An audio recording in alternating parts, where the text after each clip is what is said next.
Welcome, brave adventurers, to our Descent to Avernus campaign. My name is Shillianth, your host. I'm excited to introduce the incredible players who will be guiding their characters through this dark and dangerous journey.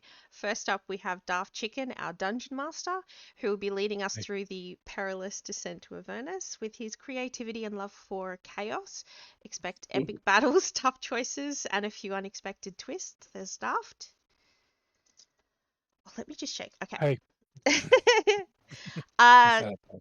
Next, down here, we have Medris playing Chef, the crafty rogue who excels at stealth and striking when least expect it.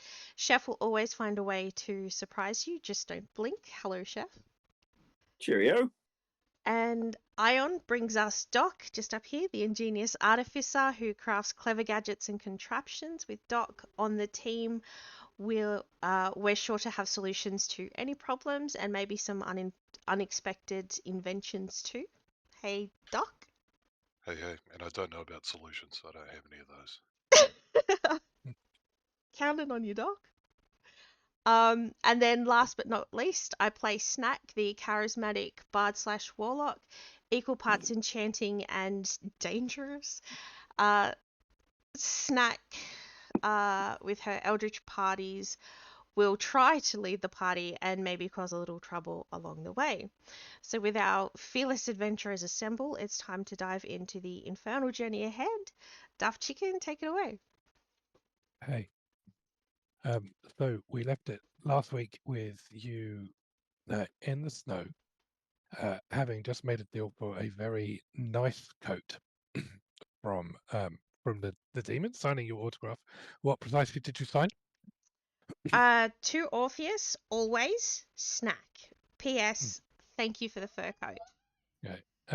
And you have a very nice fur coat, and Orpheus is very satisfied, and the deal is concluded. Okay. Yes. Yeah. Other than that, you are still near the standing stones with the Wizard of No Renown. And yeah, Chef made a deal with Shieldy that Shieldy would get the information from the wizard in exchange for a meal of Shieldy's choice. Okay, Yes. it's so everybody apart from you is still really cold. Yeah. Um, and the from what you said, the fur coat leaves a small trail of blood. Uh, Yeah. yes, that's right. But The coat does seem to be still alive in some kind of manner. Um, yeah. does it look fashionable? Oh, totally. Yeah, Yeah, okay, then that's you look at it and you absolutely, this is the most fantastic coat you've ever seen. a little Yeah, bit of you blood is don't acceptable. you don't notice it. Excellent. Yeah, you don't notice the eyes. They're just kind of patterns in the fur and the face. You don't see anything. All you feel is this beautiful fur coat. Chef can see the thing is still probably alive. It's Like, definitely one response to the argument that fur is murder. Oh, but Well, it's not murder, it's still alive, right? true. It's not a good response, but it's a response. Oh my god, what have I done? you hear a faint giggle. God.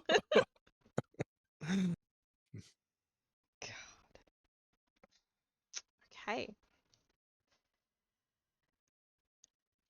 So do we have anything? We're just waiting out the storm, aren't we? At um, this point. it's yeah. I mean the war machine still running will keep you warm in and around the war machine. It obviously doesn't solve the problem of being out in the cold, and it's still pretty cold even with a war machine running. And it does not solve the problem of a limited fuel source. Indeed. Yeah, and we don't have very many soul coins left either. No, we're going to have to get more, which is a horrible thought in itself. um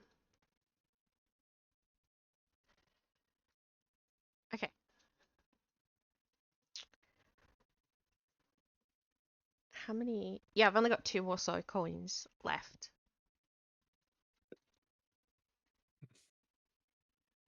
I don't know what that means for anyone, but Like Chef said, maybe we get more.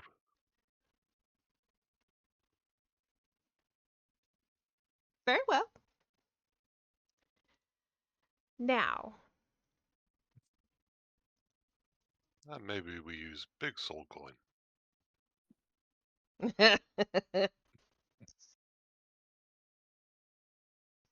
just like cut off a little spike and try and jam it in. Love it. Just off whole shield it. I think you'll find it works better with kobolds. You can put them in notes first, and they fire up the engine for days. Really? Mm. Yeah, louder they scream on the way in, longer they last. So fresh is best. Oh, definitely. Only in the case of kobolds, specifically. Only kobolds? Specifically kobolds. Yeah. Or creatures that go by the name of dog.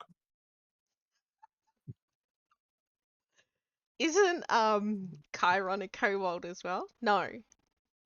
Kara's a dragonborn. Yeah. Dragonborn is just big kobold. Actually, yeah, you've got a point.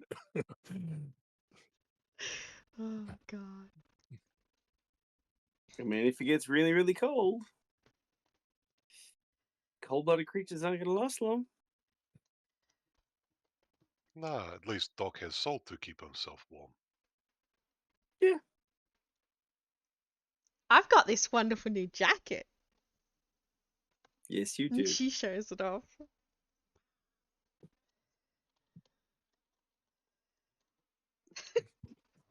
Wait, how'd you get a new jacket? I told you, someone came to the window.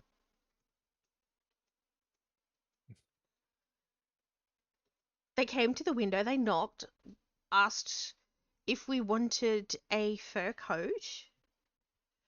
They offered a fur coat for a soul coin, and I said we don't have any more soul coins, so I offered my autographed book instead. Yeah. And then they handed me a book, I signed it, they gave me the code. It was fantastic. What book was it? One of my books. I just It was how to get Snake Soul in one easy step. No, I haven't written that one yet. It was Sirens of Fire. Well, at least you have done research for how to sell Snake Soul in one So- easy step. So nothing. I mean, it's got your signature on it. Nothing in the book could be considered to be a contract or something, or then, or a title deed of ownership or anything, right?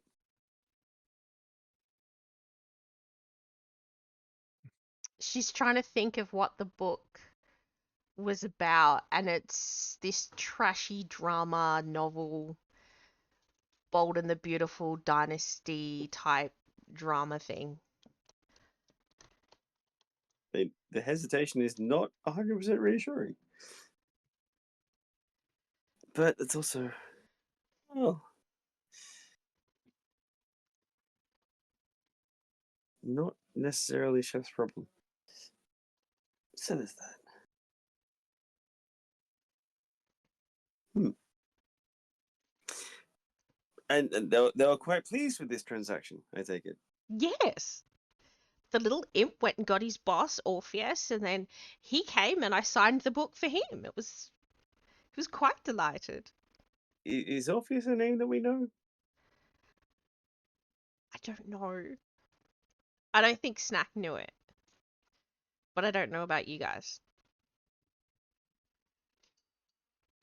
Can we roll history or anything to see if we know? Sure. I mean, if there's a deal done, obviously. But... What was the question?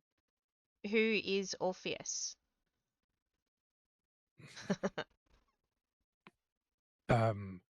Orpheus is a medium-ranked devil. Doc would have heard of him only mm, Doc would have heard of him due to his background and his knowledge of some of the denizens of this plane. He's a deal maker. Yeah, mid-rate devil. Never thought he'd amount to much. But Nothing special. Orpheus is a nobody. He's a fan. He's a somebody. Which she says with a very serious face that I can't do right now because it's so ridiculous.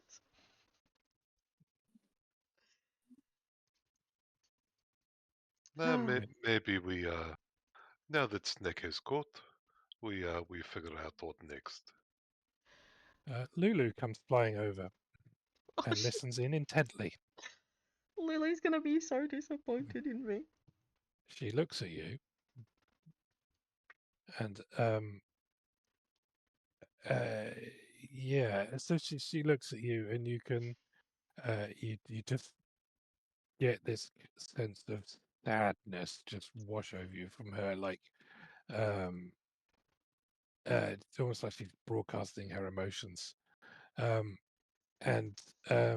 she flies over and lands next to Chef. Hello, hello. She looks at you. Hey. And then this kind of trunk points at Knack in that sort of questioning kind of manner. Yeah, I'm not so sure that good things have happened. Sort of tilts her head, almost kind of understanding that, and carries on, and then looks patiently waiting for what's next. Are we in a spot where we can walk up to the standing stones? You can walk there, yeah. I mean, I think you drove off a little way, so probably in this weather, maybe 30 minutes to walk back, or you can drive back in 5. Either way. Because we need to do that for the next thing, don't we? That's what we decided we're doing. I believe that's what you decided you're doing. Which is why we came here, as opposed to elsewhere. Yeah. Instead of going over there, we came over here. Okay. Lunch. So let's break the spell. So we need to walk around the standing stones and sing Ring Around a Rosie. How's that go? Pocket full of posies, a tissue, we all fall down. We all love Belle. Oh. Sorry, the Avernus version. The Avernus remix.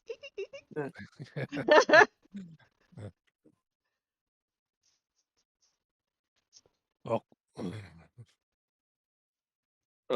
Is it just a thought? Is there anything about the lyrics to be considered a verbal contract?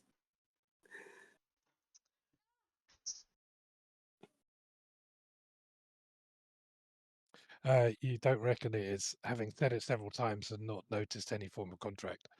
Okay. Well, you can't be too careful at a place like this. Well, actually, that doesn't matter. Anyway. Just want to double check if Doc's still there because his webcam's frozen. Doc, that's frozen, hey? Yeah. It sort of looks like he's fallen asleep, if his arm wasn't blurred. Yeah. No, he said he's gonna power surge, so he'll be back in 10 seconds. Yeah, I believe you were intending to head back to solve this problem.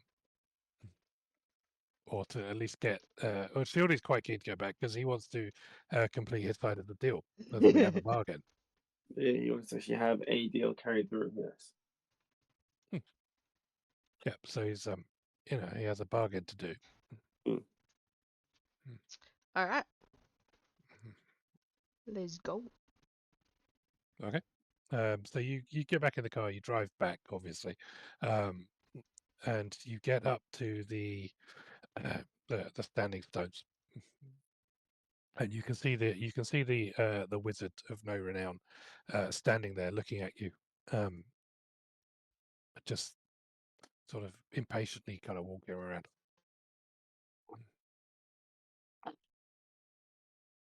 He's been there for a long time. He can write a few more sentences. Chef, do you want to take lead on this? No, it says surely you do. Oh, I'll do it. What am I going to do? Walk up to it. You ask yourself. You're holding the shield, so you hold the shield in front of you, and you Okay. almost feel it like pulling it. I'm going. You don't have to pull me. Ah, come, minion. Tell him to show his true self and find out what happened to the wizard.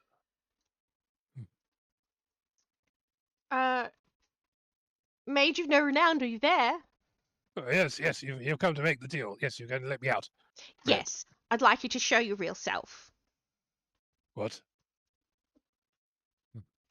Show your real self. Okay, he looks at you. So first of all, you can roll persuasion or intimidation, your choice. Oh, intimidation's higher. Okay. Yes. Oh, Okay. All right. So you channel Perfect.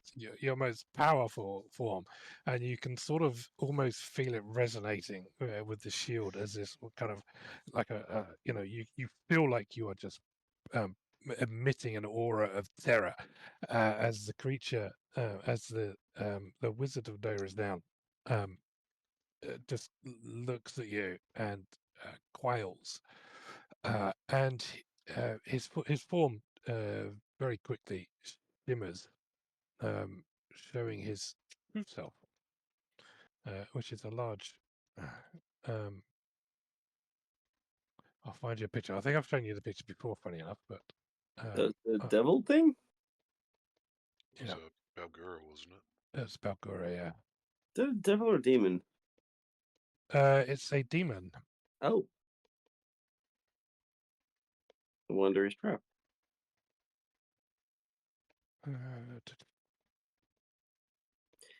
Obelisk. Here we go. Oh, and that explains. Yeah, okay, that explains a lot. Okay. So that hopefully would have just popped up. Yes. Yep. Oh. Okay, so that is the creature that stands before you. He's just, and he's still kind of even though you're below him, he's still very apprehensive of you. Trying to keep her like the intimidation going, but Yeah. also having no clue what to do next. She's like, now what? Whispering to What the happened? shield. What happened to the mage of no renown? Oh yes. So you are very clearly not a mage of no renown. Yeah. What happened to them? I am.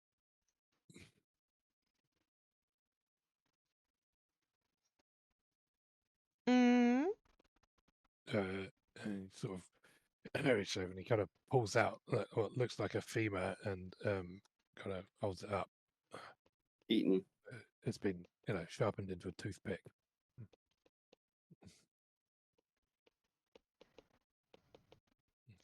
Shanked him with this, he says, and ate him. Oh my. Can you still provide us with the information we seek? Yeah, of course. After all, it's my information, no his. You let me out, and I'll give you the information you seek. voice in your head says, "Call Lulu, the witness." Lulu, darling, could you come over here, please? Lulu kind of flies over. And before the demon, a scroll appears in midair. A what? A Scroll. scroll. Oh, Or contract. oh. We just need you to witness this, darling. As a neutral party between not the mage and Shieldy. Is this fellow? Is he green? Lulu nods. Okay, so we need the mage to sign the contract. The mage, so the creature says, "Can I read it?" Yes. He starts to read it. He he says, "Well, I can't understand it." Maybe Doc can explain to you. Got it. What does it say? What does it say? You quickly scan it, and you can see that it basically says that he will provide all the information and truthfully answer all questions that Shieldy puts to him for as long as he may live. And Shieldy will let him out of the cage. And you can see that in there, that embedded in there, there is like a heap of get out clauses, all benefiting Shieldy in one way or another. Of course. One second. I must talk to Shield. And I'll walk over next to Gargooth and say, Gargooth, you can let Mage out of sphere? Well, yeah, of course. Why You- didn't you let him out of sphere before? 'Cause you're the ones that found out how to do it. You got to run around it singing that little song, ain't you?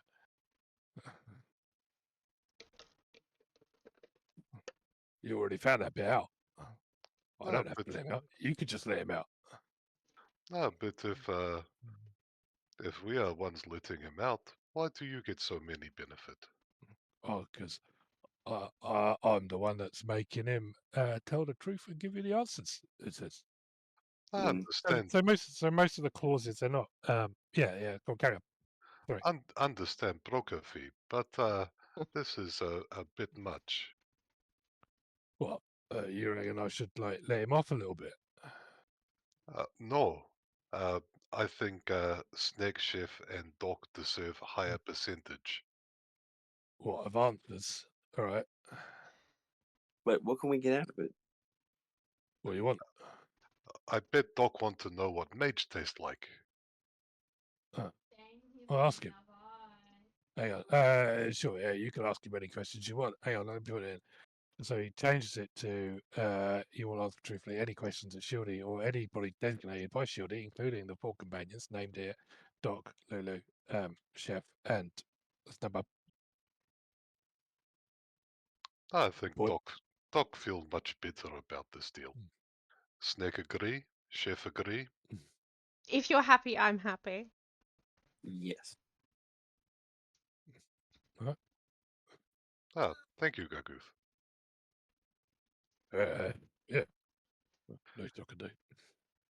And I'll take less, but, I'll take the deal back round to the Belgara. Mhm. Deal here made the amendment for Belgura benefit. Says that you will give answers, and we will do dance lay you out. Sign that bottom here. Put name. He takes one look at Snack and signs. A snack. You're Okay. intimidated. Ah, yes. Yeah. May Doc have pen for a second? Yes, certainly. Here you go. See have missed clause for Balgura, and Doc will write in Draconic a clause about the Balgura taking the debt to Orpheus. Oh. Balgura must sign here too. Snack, make Balgura sign.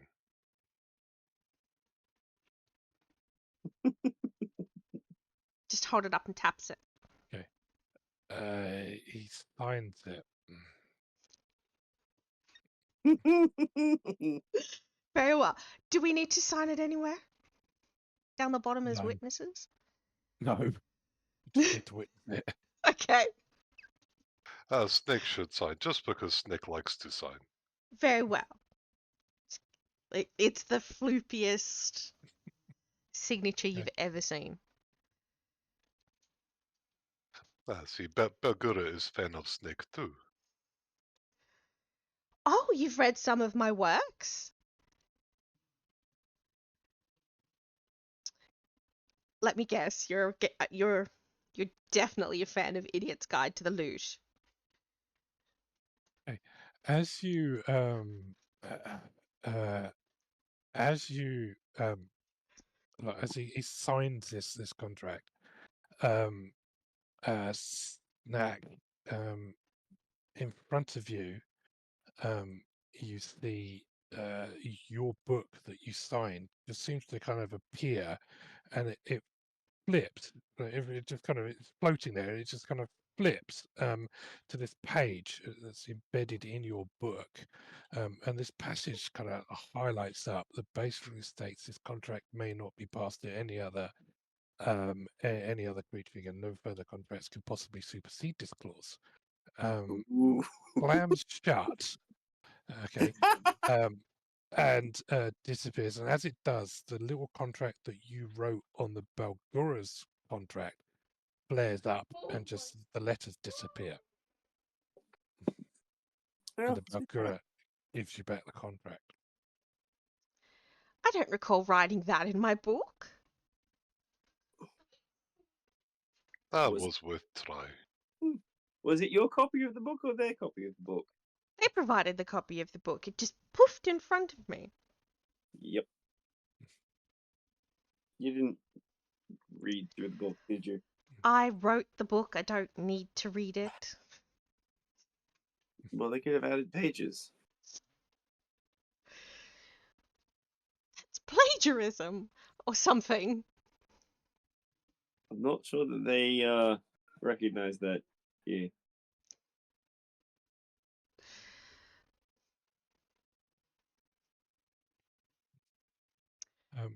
Well, I am giant. You hear this little popping sound. oh Lord, what's that? It looks like an imp has appeared next to you, Uh-oh. God. and it looks up at you, and you recognize it as the imp that you sold the contract to. The original one that brokered the contract, and he looks at you and he says, yeah, Orpheus would like to collect on his debt now, according to this. And he snaps his fingers, and the book reappears, and it opens up, and it flicks to a page that you've never seen, and it states, any attempt to break or sign away this contract to any other party consists of immediately forfeiture of said user's soul. And he says, I'm here to, and the book snaps shut. It says, I'm here to collect. Come with me. One second, Imp. Okay. There's a clause say that Snack must try and pass off contract to another, or someone else can do it for her. Please read fine print. Okay. Oh, well, And so he snaps his fingers. The book reappears. It flicks to that page, and then 5 pages down. Okay. And then this passage comes up, but as it does, you hear this as Shieldy just makes this little cough, and a scroll that you've never seen before appears before you, and at the top of it says contract between Shieldy and Snacks about War Edge. And it scrolls down to the bottom, and it basically says that no deals that Snack signs after this can affect the user file as long as it's still in possession of Shieldy. And the contract in the book flares into flames. Oh, Snaps shut. The other contract rolls up and disappeared, and the imp looks at you and says, "Fuck." It was a pleasure doing business with you.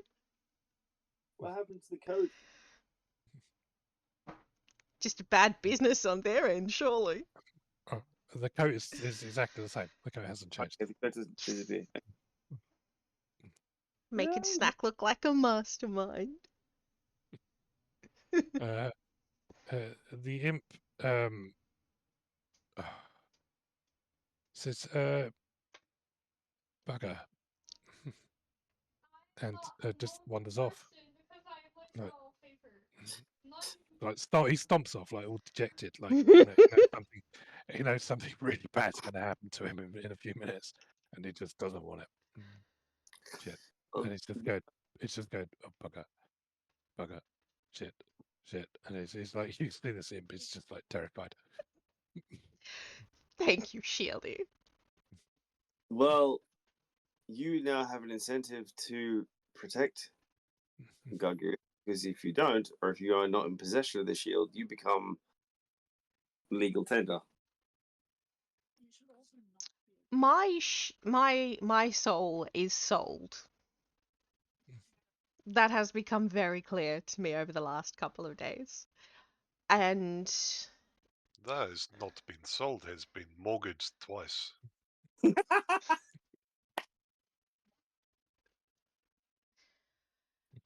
at least the first time it happened, I was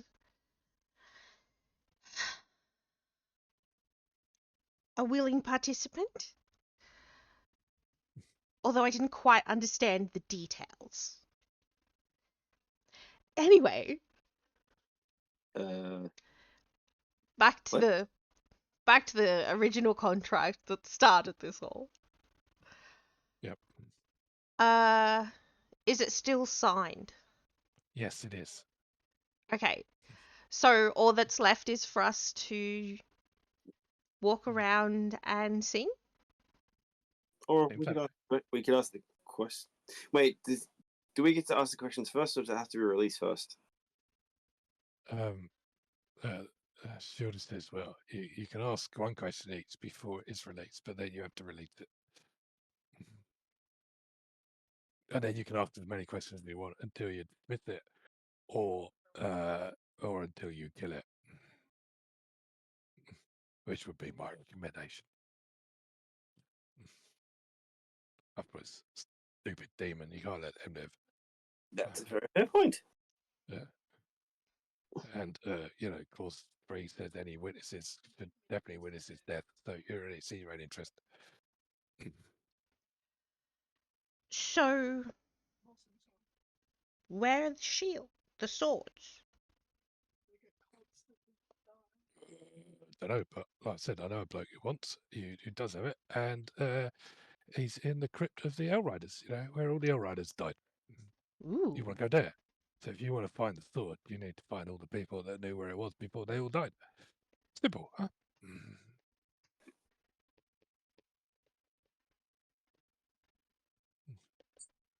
That makes sense.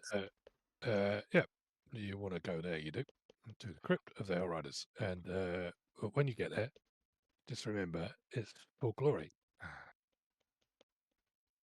For glory. Should make a Oh. note of I already am. that. Sounds like important words. Snack's got out a little notebook. How Writing does it down. one get to Crypt of Hellriders?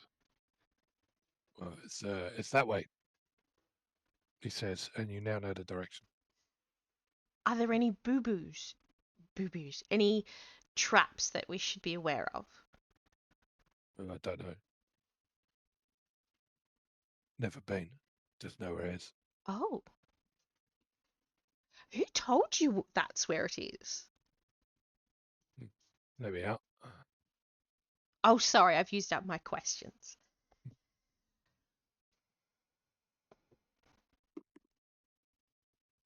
Anyone else have any questions? Would you like me to ask any productive questions towards our? Doc thinks Chef would like to know what mage tastes like. Yes, it would. Chicken.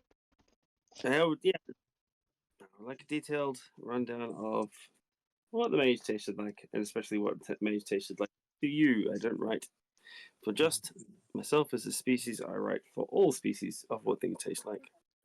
So, well, to me, the toes tasted like well, a bit ashy. Really, they were a bit crispy. The blood was sweet and juicy, a bit like or that sort of like red. It definitely tasted red. And the meat was succulent and tasty, and it tasted like it was filling. Bit salty, and I think I might have eaten his pouch because there was a bit of bad shit in there, definitely.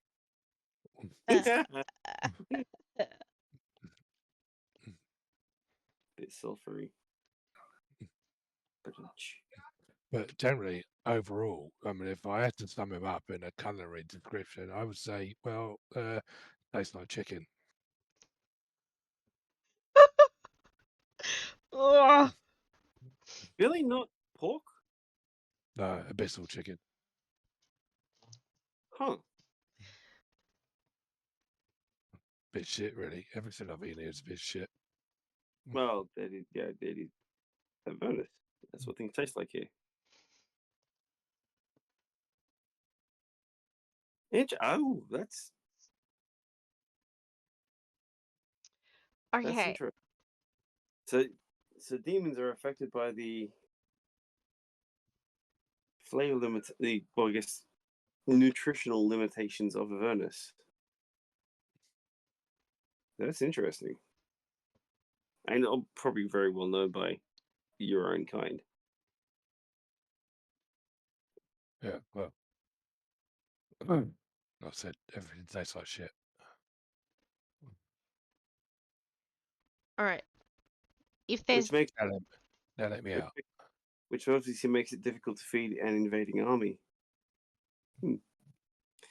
Anyway, that's interesting. All right, so I guess we have to release this creature. okay. On that, if nobody else has any qualms or problems with it, I would like to have Snack skip around singing, ring a ring a rosy, pocket full of posy, a tissue, Avernus falls down. Okay, is that what you think? Yes, but I'd like to do as a performance. Yeah. And if it's under 10, I'd like to use luck. Okay. All right. You can use performance. What do you get? Okay. 19. All right. Yeah. So your dance and your words are pretty awesome, all the way up to the point when you say the words wrong at the end, and this bolt of lightning flashes into you. You can make a deck save.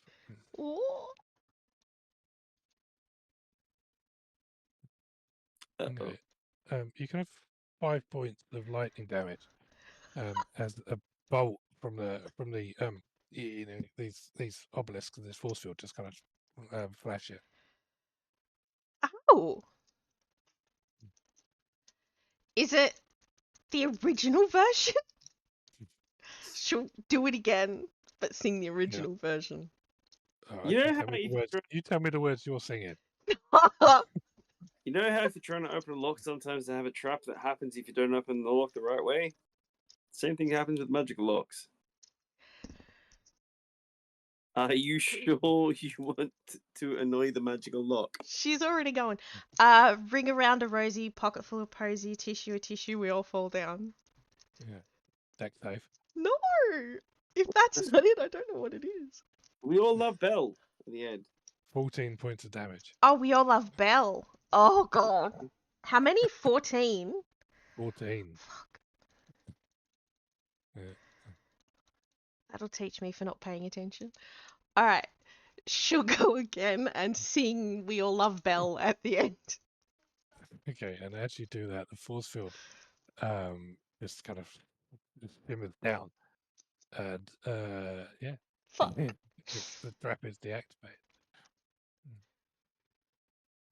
Oh, God. And the Bulgara looks at you and says, right, I'm off then. And turns as if he's going to walk away. All right. Snack wants to, like, she's feeling like Shieldy's cheerleader right now, so Shieldy suggested that we kill this thing, so Snack is gonna, like, behind its back look at Doc and Chef to be like, type thing, like nod towards it and Yeah, I think to shieldy stab it now. Yeah. Stab. Okay. Right. Eldritch Blast. Roll initiative. Okay.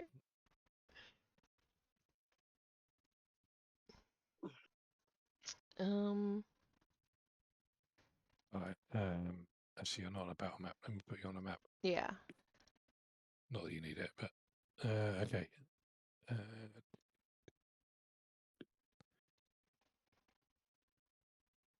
10 for initiative. That sucks. Doc. You need to click on your token when you roll, Doc. Token. Yeah, on the battle map, you should have a Doc token.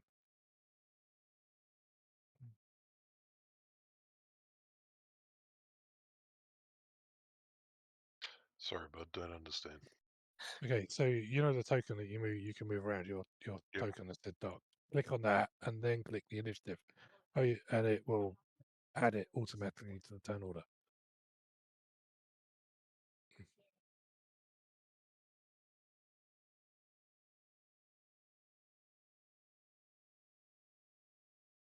I'm just going to use that for now. Can't find a picture. All right. Yeah, nothing seems to be happening. Okay. Don't worry about it. Okay. So he turns to walk away. You all get surprised, or you will get surprised, as it were. Yay. What did that do for us?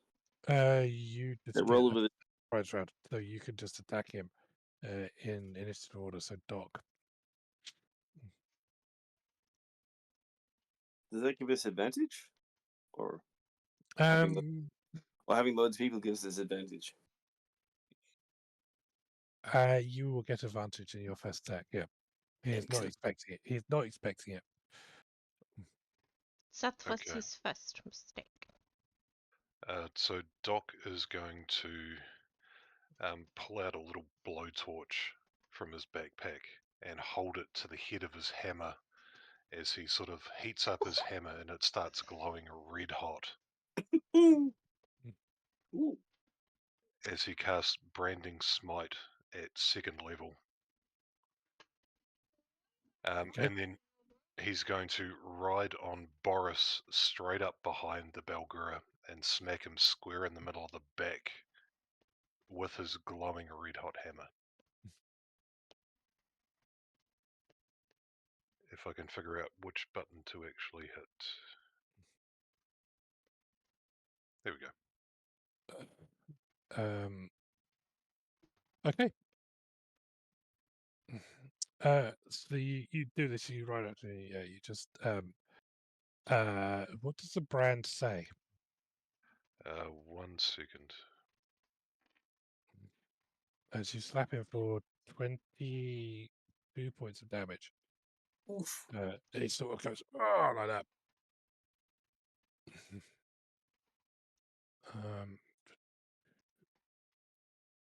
26 radiant. Okay. All right, and he so he now has like a slight glow around him. And also, as I'm hitting him, I would also like to do the is it the Force Empowered? No, sorry, it's Arcane Jolt. Okay. Sorry, 1 second.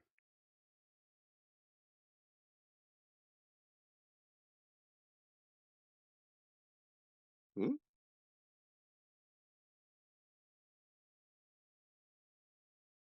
So another 7 points. Another 7 points of electricity sparking off the hammer as it hits him in the back. Yeah, this thing makes a proper splash. It's very impressive. As the creature kind of roars out in pain. And that will be Doc's turn. Chef. Ah. Wow, that was impressive. Just run up to stab him in the back. Consider it contract termination. With this silver short sword. Boop. 27 AC. 22 and 8. Yeah, there's 27 hits, of course. So you do 30 points of damage straight in the back. Oh, sorry. Yeah, there's now a massive stab wound directly underneath where the brand was.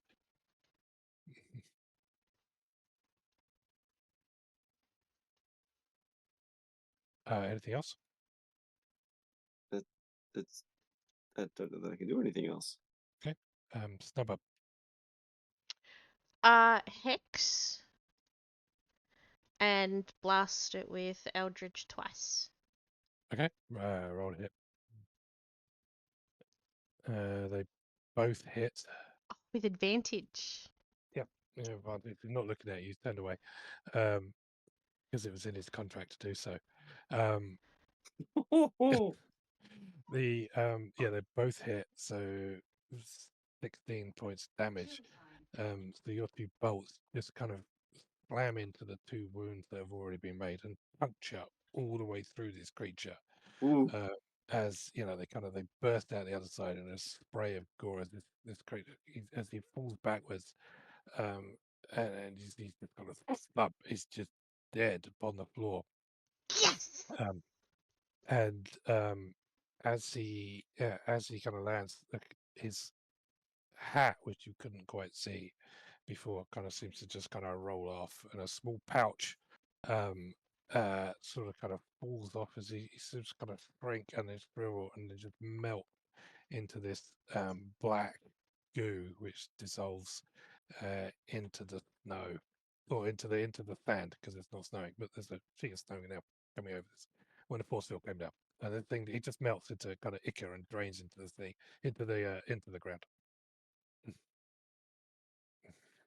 How many temporary hit points do I get from that? It's your charisma, isn't it? Oh, you get temporary hit points from From getting the killing blow. that's D10, I think, isn't it? What is it from? It's your pact.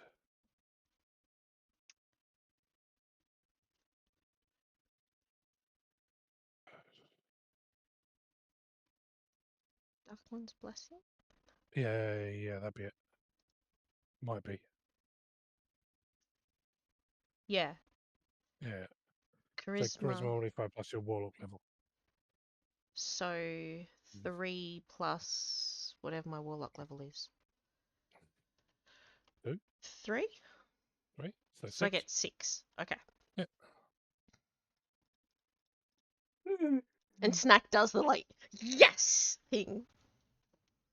Oh. And then like straightens out a jacket, like shouldn't be so excited. The snow whips in. What fell off? Was it, did you say there was a hat or just it disintegrated into goo? I said there was a hat and a pouch. Okay, can we have a look at that? Sure. Yeah, you step over and you pick up the hat. Does it look like it's anything? Looks like a hat. Moment it looks like a sort of hat that looks like a piece of fur, almost identical to the Bulgaria. So if he was wearing like a hairpiece, it would have looked exactly like that. Okay, can I, unless anybody else wants to have a look or anything, I can ritually cast Identify. You can? Yeah, Neat. I learned it. Ah, it is a handy thing to know. That and whatever's in the pouch. What's in the pouch? You open the pouch. Hand that. Handed that to Chef to have a look at. Just clarity. You handed the pouch. Inside the pouch are 3 soul coins. Woo! Do they have pictures on them? Yeah. Can I describe them to Snack? Yes, please do. That's horrible, but okay. Oh, you want me to actually describe them? Oh.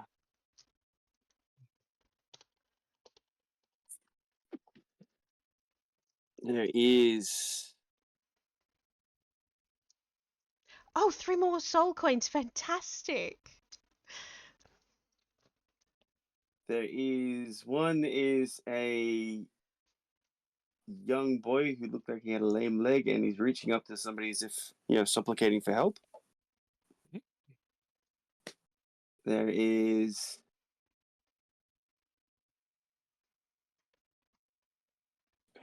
What looks like a farmer who's a bit emaciated.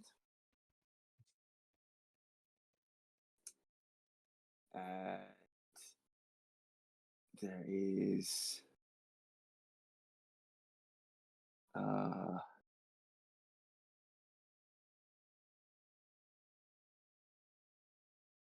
what does the third one look like? An average person.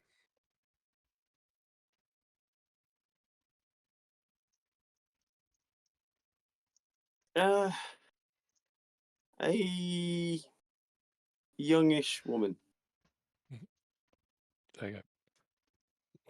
Those are your next 3 soul coins. Would you like me to put them in the bag?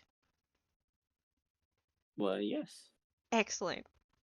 She looks at them, does the David Bowie trick in their hand with the balls, and then just dumps them in with the other ones.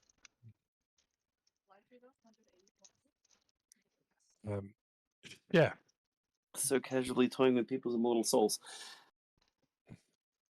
Wow. Aren't you just? Not quite normal. No. Yeah. You hear a voice in your head. It's Fieldy. I asked, what's on the menu? What's on the menu? It is filet and unicorn. Here is the recipe. And you feel that you in your mind's eye you picked this recipe, and three of the main ingredients are unicorn parts. Yep. And one of the ingredients is a beholder eye.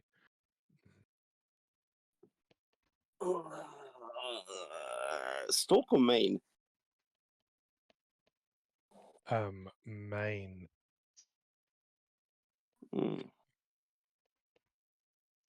Yep. Definitely not going to the beholder home layer for that.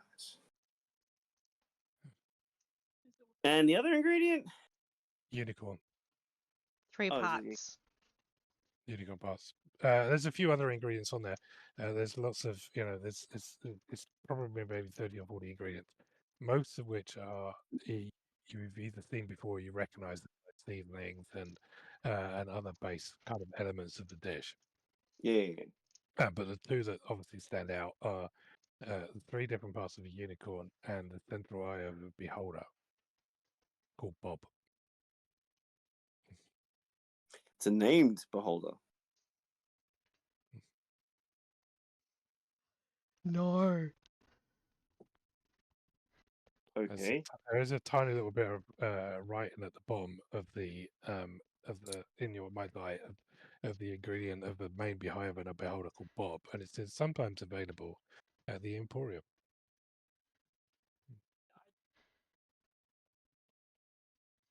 The Bob's a bit Hang on. Okay. What? Oh, sorry, pat the cat.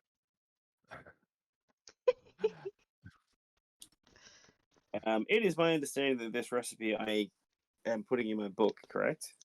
You can do, yeah. You can write it down. You know it in your you know it.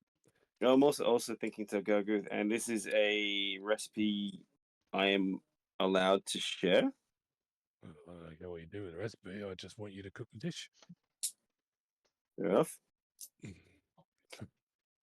If you wouldn't mind, I'd quite like to be served to a friend of mine. Is it Bob Maybe. having to eat his own eye? Yeah, I might want revenge on someone, but hey, what can I say? Well, Or it might just be a special treat. I'm looking forward to it. absolutely.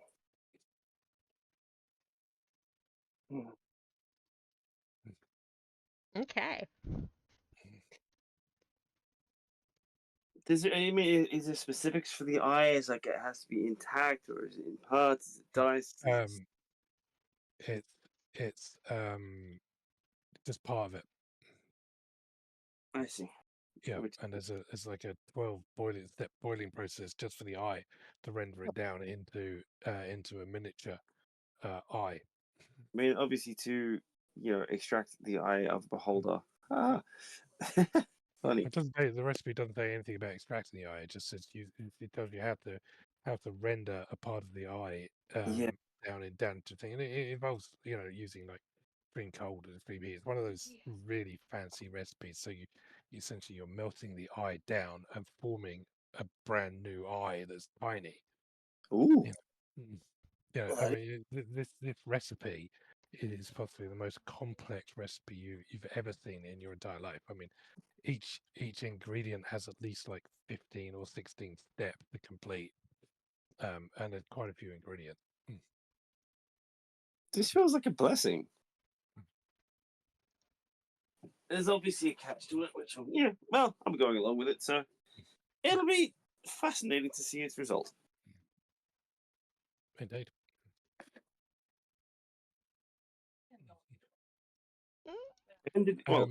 It takes you about 10 minutes to kind of go through that recipe in your head.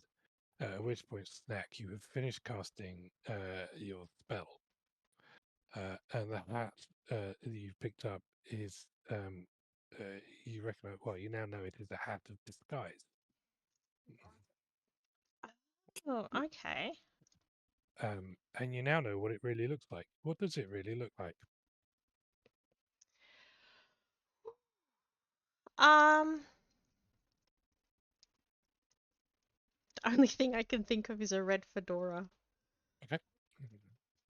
You are holding a red fedora.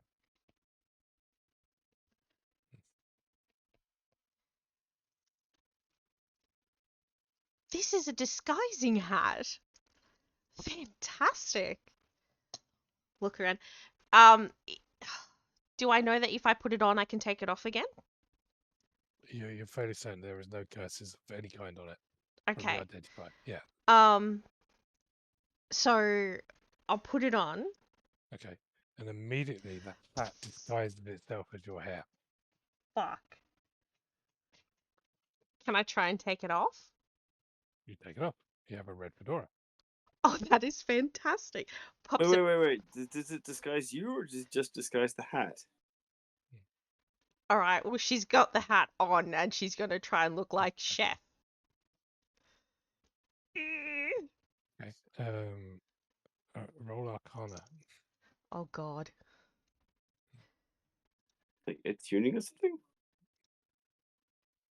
Please don't make me get stuck in Chef. What's wrong with that? No, you're fairly certain it will work, but you're not attuned to the item. Okay. That makes. Thank goodness.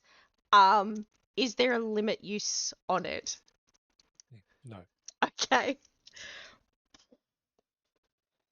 Because like if it's just a hat that can disguise as your hair, it's just like strangely deceptive sunwear. which is funny, mind you. But Okay. Would anybody else like it, or shall I just leave it on my head for now? Doc? No, no, thank you. Chef? well, I could get closer to people to stab them if they look familiar.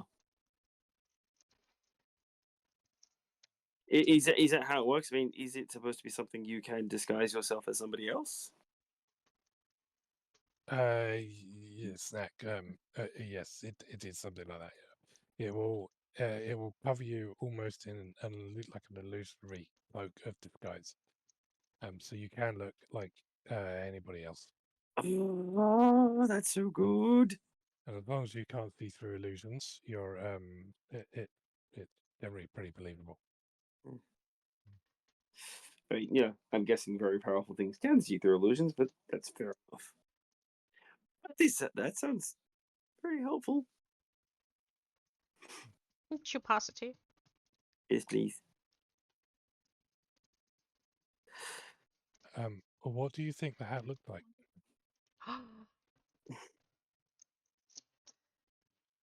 Chef's hat. Okay. That's what she passes you. Oh, isn't that fantastic? I'd try it on. And keep it on. Okay. All right. So all right, you put it on. As you put it on, are you wearing any other hat? I'll take off my other hat. Okay. Oh, And then you put then when you put that on, it basically at this point it turns into your hair.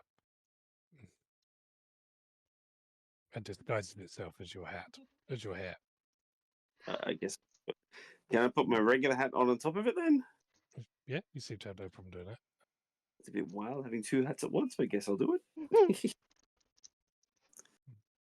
Oh, good. Awesome. Okay. Okay, so we've freed the Mage of No Renown. Listen me. So where do we go now? He Oh, told us to go away to the two of the Hell Riders. Or if maybe Doc wants a unicorn.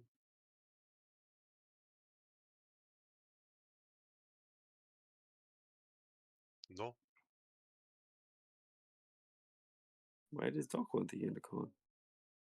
Because you need it for your recipe.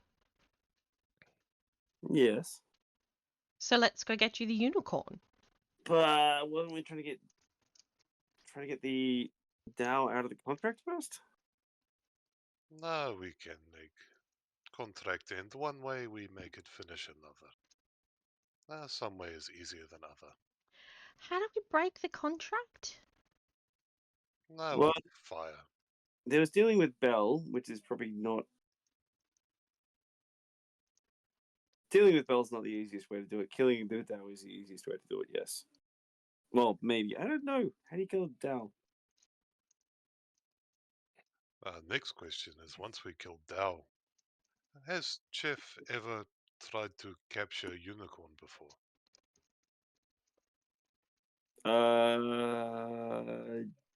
No? Do you have some knowledge of such things? Might not be so simple. Of course. I mean, I imagine it will not want to be killed, obviously, but that does fulfill the requirements of the flavor profile. We gave it hope that we were going to rescue it. Now we're giving it despair that we are very much not. So Dow Oh. and unicorn, and then Hellrider.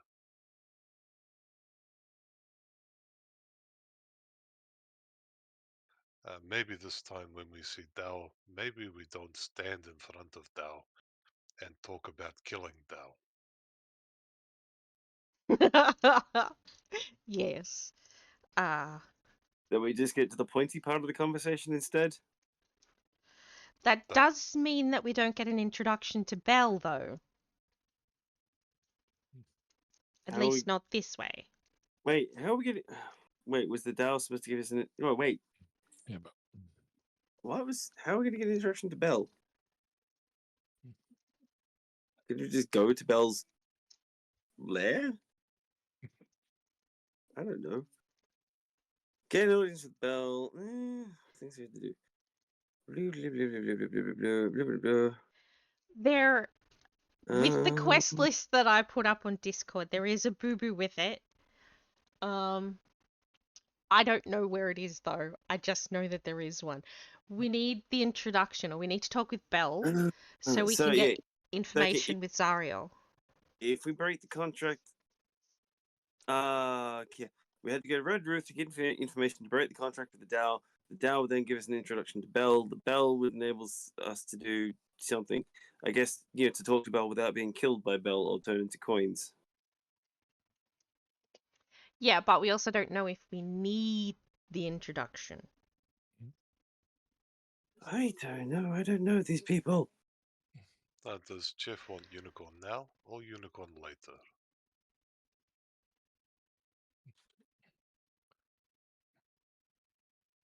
passes up and says, "Save Zariel. Save my friend." Yes. So we want to save Zariel. Lulu, do you know anything about the Dow? I can't remember. Red Ruth would be the one to go to for that, because if she knows anything about the contract between Zariel and the Dow, that may give us information to help benefit saving Zariel. Right, so we head to Red Ruth to get the information on the contract between Zariel and the Dow, and then we go back to kill Okay. the unicorn. Because, yeah, the Dow is useful, the unicorn is useful in a different way. A target. Yes, ingredients. Yes. And the Dow cares about protecting the Dow knows the name of the unicorn. Dow cares about protecting the unicorn while it's under contract. If it's not under contract, it can leave and go back to its own place. Because it's only there while it's under contract. I think. That was the impression you got. Yeah. Yeah. So actually breaking the contract for the Dow and letting it go to where basically getting the introduction to Belle will give us some amount of safe passage. Which you're not sure you even need or not. Yeah. Why do we want to go to Belle? Because Belle is the one with the Soul Forge.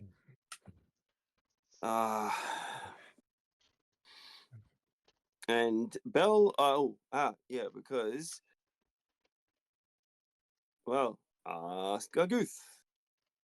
Would Belle have some capacity or some device which could turn you into not a shield anymore? Like to release you? Yeah, you probably could do it. Yeah. It's like a Zariel, probably. Any of the upper ones could do that. Yeah, if they could.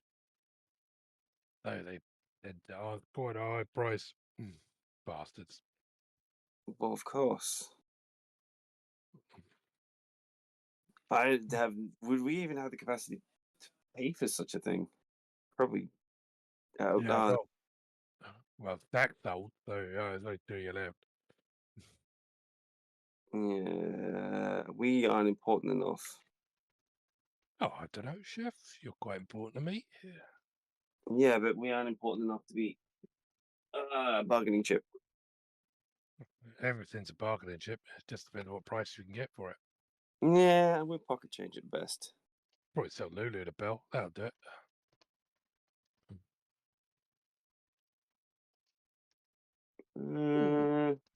Lulu seems central to Zariel.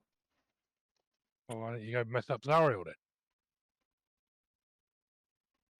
Trying to save Zariel to change her back. Yeah, And, that. Yeah, well, save it. Yeah, well, save it. Machinima, What we want is if we can remove Zariel from the chain of command of this place, there is a power gap which you will neatly fit into, if that's what you want. True, but you know, good. Because I imagine the Lords of Hell, they can inherit the wealth of another one by taking it. Yeah.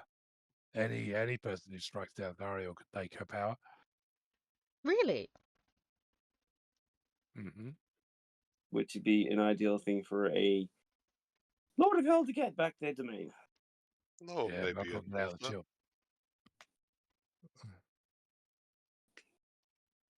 Oh, what? Nah, maybe author want to take Zariel's place. Would be cheap publishing company. And still under orders of her patron. Ah,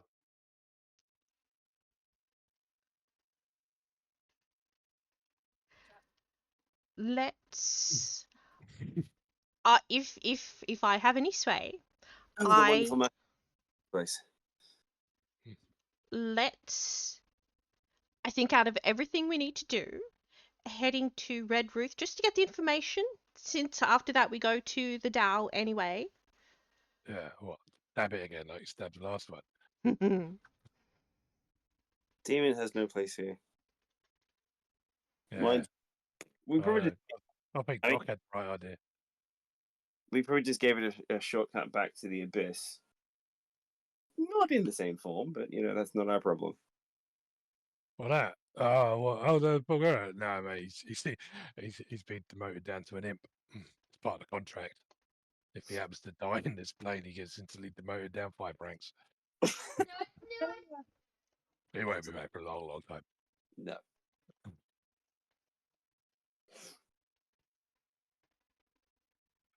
that is Doc That's a has problem. not met Red Ruth. In the future. Is she on way to Hellriders? You're fairly certain she's in a different direction. Yes, use that way. Doc does not know. Maybe Snake and Chef make decision.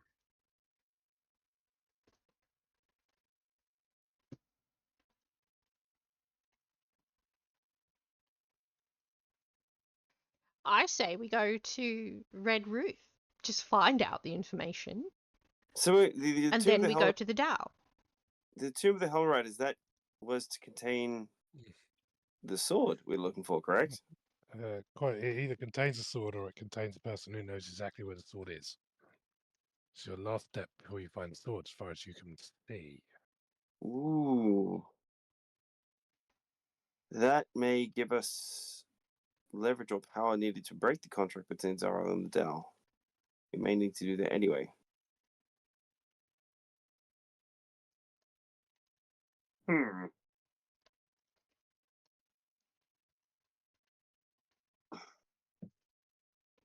Well, Alan gets out the truck, comes over, and places down a portable campfire and starts cooking egg and bacon. Mm, You want to go to the tomb? So what? Tomb of the Hellriders. Okay. Is that where you're going? I know. What is Snack and Dog think?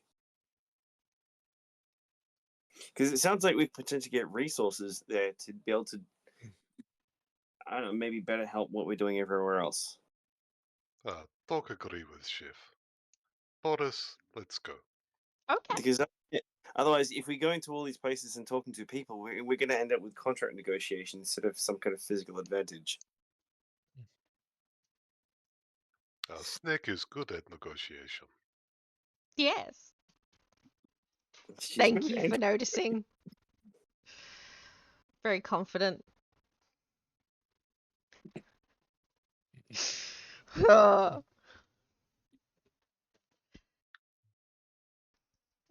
I want come Snack's on. confidence.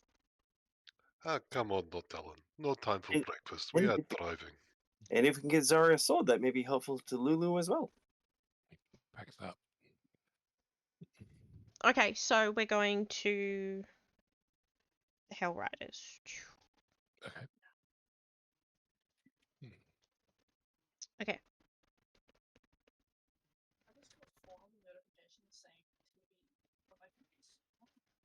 All right. So you get in the war machine. Who's driving? Chef? Okay. All right. Chef, you get behind the wheel. Everybody piles in. Oh, that was really cold, wasn't it? It's still really cold. But the engine is keeping you, the modifications that Doc made to the war machine are keeping you warm. Good, good, good.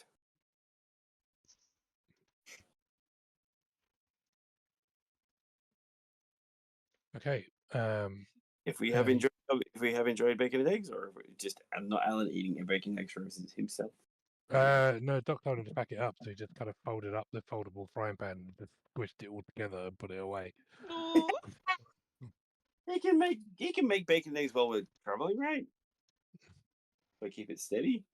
He looks quite happy. He gets it out, but now it's all kind of like stuck over the pan. The pan wasn't particularly clean in the first place. It still had bits from like 3 meals ago on it.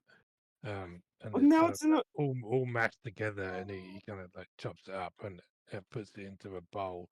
It's just an omelet. Fine. He has it to you. Chef. He hands it to me. Yep. I'll give it a try. Yeah. It's Wait, freaking if it's horrible.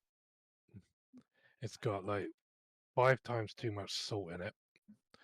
Not enough pepper. The eggs taste like they're off. The bacon, all the fatty bits of bacon are kind of burnt into like burnty bit, and all the kind of the meaty bits of bacon are actually so dry and crispy. It's like eating coal. Not Yeah. the worst thing I've heard here. Ah, 'tis funny if was cooked good, would still taste like crap. That is true. It depends who's cooking it. That Now, would still taste like crap. I will make the next ones, and we'll see. All right. How about Chef Cook? Doc drive. All right. And Doc will go and plant himself in the driver's seat and see if he can figure out how this thing actually works. Okay. Roll investigation. And if we have more ingredients, then Chef will cook. Yeah, Doc, you work out easily how it works. You even find the lever that's under the seat that kind of lowers the seat a little bit and brings the pedal like forward so that short people can drive that nobody else had ever found. And the chair actually fits you really well. Doc's probably the only one who actually needs to pull the seat down and pull the pedals out as well. Well, I think not Alan tried, but he basically put clamps of wood on the bottom of his feet to reach the pedals. Yeah. Yeah. Chef. Yeah, not Alan looks at you expectantly holding a bag that says ingredients on it. Mhm. What are you Let's making? Let's take a look and see if we have stuff to make some bacon and eggs. He quickly pulls out like 3 eggs and 2 bits of bacon. Take a look to see if there's any useful spices in it or something, like the kind of stuff I had at the Emporium. Okay. Or something that could be approximated for that or substituted. Yeah, sure. So he pulls out like a pack of assorted spices, and it says, they say like salt and pepper, so salt and pepper, it's seasoning, and all these ingredients, but they're all spelt wrong. I As love if that. we from a discount website. Excellent. Full of vitamin K. You up? I'll say malt. Full of vitamin K. Malt, yeah, there's malt in there. Excellent.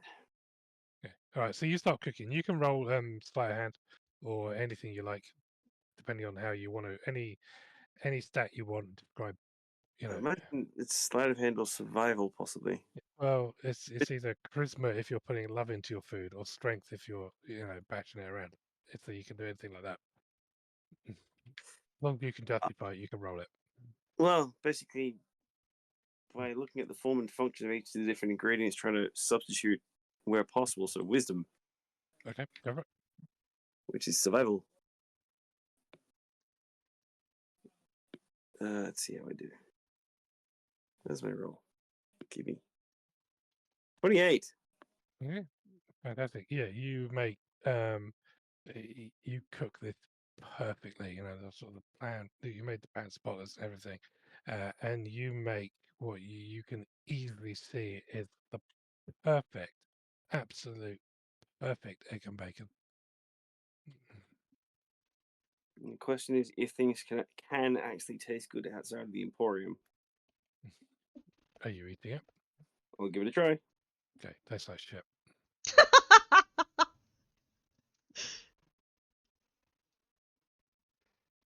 Yeah, give it to them anyway. It's nourishing. Ish. Yeah. Fair enough. Yep. So everybody gets a meal of really just slightly disappointing bacon eggs. Oh, it looks beautiful. It's just when you finished it, you just get this kind of, apart from the bad taste it leaves in your mouth, you just have this overwhelming sense of disappointment. Yep. Oh, Question: Is Amelia still in the war machine? I don't know. Did you put her in, Yeah. or did you just leave her behind No, she was put again? in. Okay. It's put in, and then I think just left there with the sleepers. In the Yeah. pile? Yeah. Then roll a d20 and see if you actually did put her in, because you really can't quite remember. 5. Yeah. You're not sure. It's very difficult to find her, even though it's quite a small war machine. But there is a bit of a funny smell coming from the back. Because just as a force of habit, Snack's gonna hold up her plate. Amelia. Wait, she was zombie? Yeah. Okay. Yeah. How long are you holding your plate up for? Oh, probably a good 30 seconds. Okay.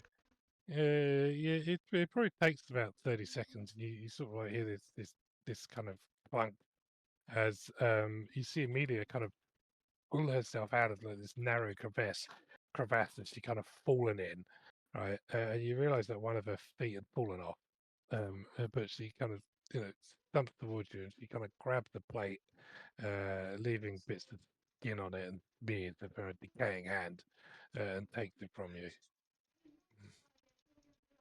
Yes, boss. Amelia, darling, we really need to get your body situation sorted out. Oh, yeah. If you say so, that would be lovely. Yes. Off you go. Yes. Turns around and shuffles off with a plate. Is there any way to unzombify someone? Probably. Oh, God. You don't know what it is, unless you. What do you think there is? I mean, there definitely is. Raised dead, Hmm. I guess. Yeah. I'm thinking a potion, amulet, or a spell. Well, you know there's spells to bring back the dead to life. They often don't work if the person is undead, Which she is. which he is. But you're pretty certain with the amount of magic in this world, it's got to be some way of doing it. Reincarnation? Possibly, yep. Wish spells would definitely work. Yeah. Resurrection? True resurrection? True res would probably work, yeah. Because that can work. That works without any body left. You get it for Yep. a description. You just need their name, yeah. Yeah. Resurrection needs body. Raised dead needs a fresh body that's not an undead. Yeah. Definitely. There you go. So there are spells that can do it. Do we have any of that available? I don't think so. No. Yeah. They're all high level magic. Yeah. Zekron's not up to that yet. Doc can bring people back to life. Can you do something about the foot and the smell? Doc can bring someone back to life if they die within about 1 minute. Oh, from the look of the decay on Amelia, she's been dead longer than a minute. I mean, for Amelia, you may also have to look at what her contract is with you because something's keeping it going. What did you make her do? I don't know. It was a standard contract. Standard contract. Uh-huh. To snack all contractors standard contract. Is there a copy of the contract, Daft? Well, you know there is a copy of the contract because you made us sign it, but no, you you also didn't. asked her to file it.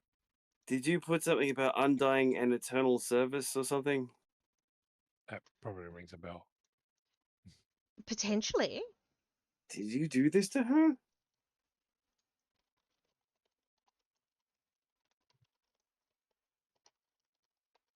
Me? Hmm. How could I do this? How could I have done this? I don't have the power to do that. Words of meaning here.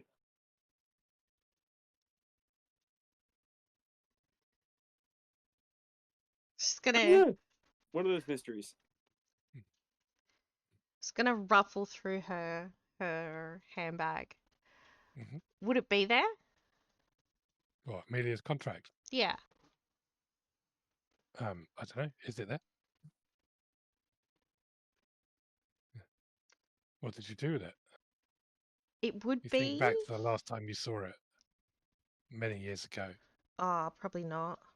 Well, you tell me where it is. Does Snack have an office or a house? Yeah. All right. Yeah, I She- mean, they had an office within Avernus. Sorry, not within. I mean, they probably do now. El- Within El Turiel, so it's probably there. We might have to visit there sometime. Along with her manuscripts and such. Yeah, and there is a wonderful painting done by one of the princes. Oh, it is to die for. The brush strokes, he got my skin tone perfect. I'll have to show you. Are we there? Yeah. Okay. As you finish your breakfast, the land kind of gets kind of a little bit rougher. But you see ahead of you, you see what looks like this kind of acrid smog circling around a barren hill. So even with all the snows going on, there's no snow is falling on this place. From which giant tombstone, rising from which like giant tombstones are a pair of leaning monoliths, each soaring more than 50 feet into the smoky white sky. You see dozens of armored knights kneel in motionless reverence before these monoliths, between which a set of onyx steps leads down into this hill. That's like a kind of gateway with all these motionless knights kneeling.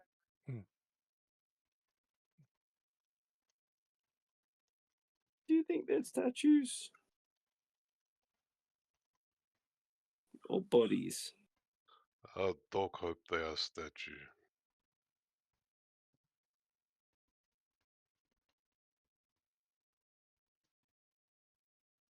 How close can we pull up with the war machine?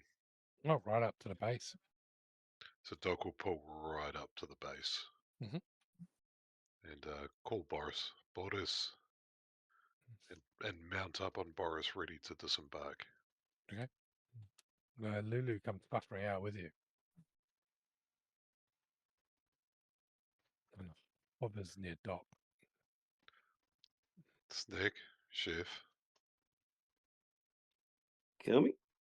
Looks like we may get one step closer to the sword.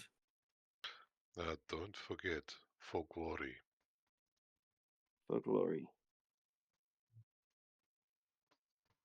Okay. So you're heading up towards this entrance? Yeah. Absolutely.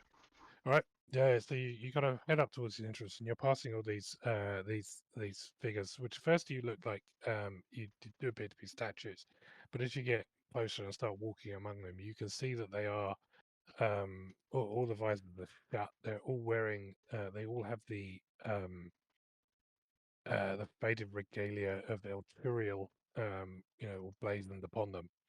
And you're fairly certain that these are not statues, but the armor containing the bodies of the actual knights themselves. Like decayed and falling apart and such, or Not decayed, and they've almost mummified. About to be resurrected when we get close to Who knows? No, I mean you've come pretty close to them before you can them. actually even see that you're right on top of them, and they haven't reacted. say out loud, for glory. Right, nothing else. Okay. Making a mental checklist of what that words could be used for here.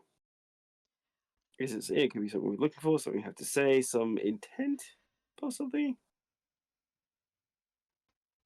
Maybe we find out. And Doc will carry on the path all the way up to the monoliths. Okay, you carry on the path, and you can see that where the monoliths are, there's a kind of a hole in the hill, and there's stairs going down. They're reasonably wide. Into what feels like maybe some form of chamber down there. Maybe let Doc go first. Boris is not good with stairs. I do not want to be in front of Boris if he falls. That's fair. And he will try to coax Boris down the stairs. Okay. Yep. Boris unhesitantly goes down the stairs. Chef will follow. Yeah, Snack will be as ninja-like as possible behind them. Being careful Okay. to step around the bodies and not, disturb them. Yep. Reverence. That's absolutely fine. You don't touch or disturb any of the dead. However, you get down this kind of these stairs, and it's not actually much of a passageway, but it ends in a set of doors. There's a pair of basalt doors blocking the passage ahead. The surface is engraved with a release of a knight locked in combat with a devil, both which are wielding burning swords.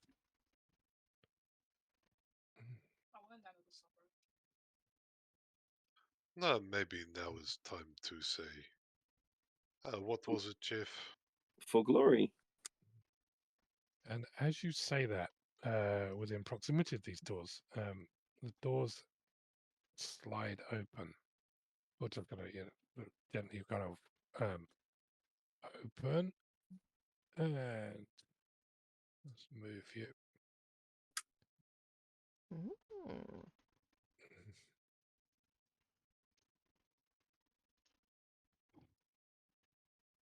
One sec. Oh, there we go. Ooh. All right. Let's bring it down a bit. Okay. Okay. You can see he basically opens up into this hallway which runs both left and right. And you see large burial urns positioned reverently throughout this hall. It's all the way along the kind of these walls.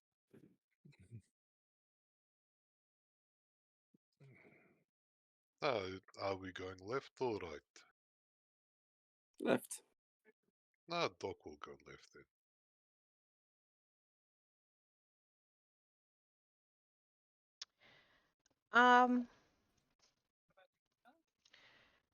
As we Okay. keep going through, Snack is just gonna like quietly say under her breath, for glory, like for glory, for glory. Okay. This room, you should be able to move your own tokens. Hopefully, you can all see yourself on the map. Yeah. Brilliant. All right, you can move your own tokens. You come to the edge of this room. Yep, perfect. And you see more of these kind of large iron burial urns positioned reverently throughout this hall, each engraved with noble coats of arms of the city of Elturiel. Polished swords, lances, and shields hang from racks on the walls. And these urns are kind of scattered all throughout this room.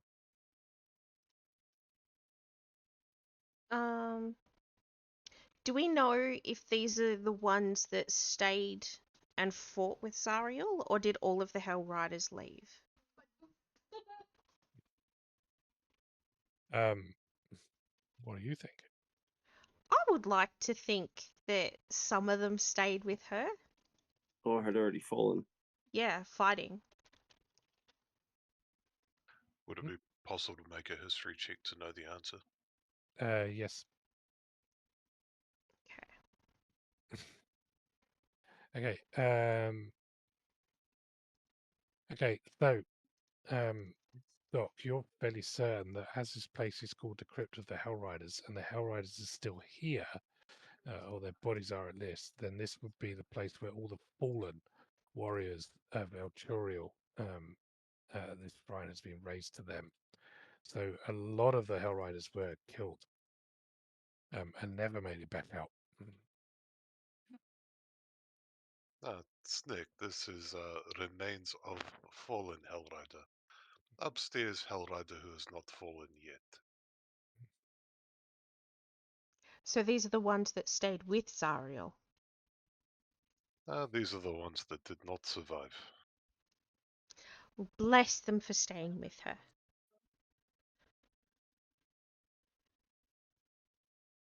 I'm You sure want that Doc to lead the way? would have been difficult to do.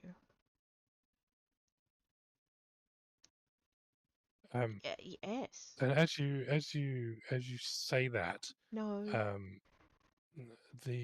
From from three of these urns, you see the spectral shapes of warriors. They're transparent or semi-transparent. You can see through them, and these things rise in their armor, their full regalia. They're obviously ghosts, and they stand there just sort of looking at you after saying those kind of words, but they don't actually say anything. Is there like a salute or a respect kind of sign we can give to them? Yeah, I'm sure there is. There's several signs. I mean, you were with Jack Danger for long enough to know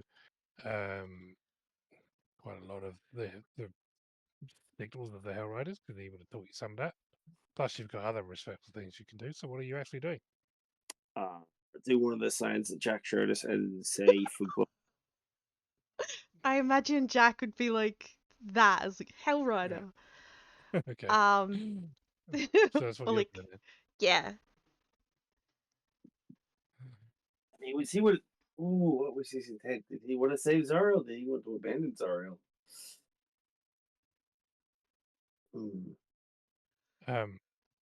Okay, so you do that. Doc, are you saying anything or just watching? Sorry. Are you saying anything to the ghosts or just watching?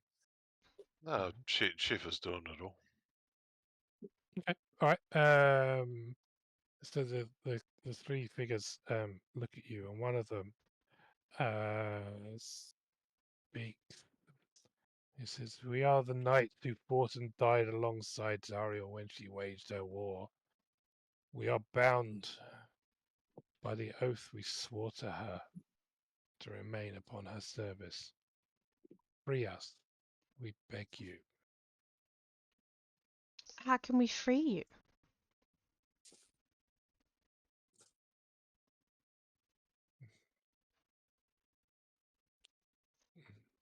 Would smashing their urns free them? Like, how can we free them?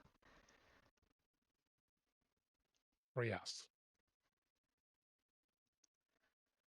How can we help you? Free us. Can Is I? it time for science, or is it time for science, or time for arcana, or time for religion? Yeah, I was just gonna say, those can we look fine. around and see if there's a hint on how to free them?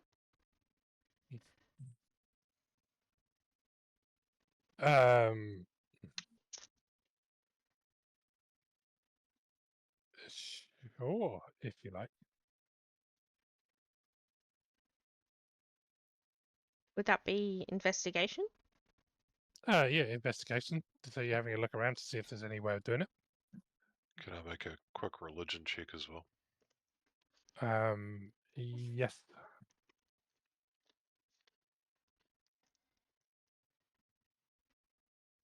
Would insight help? So, well, 1 second.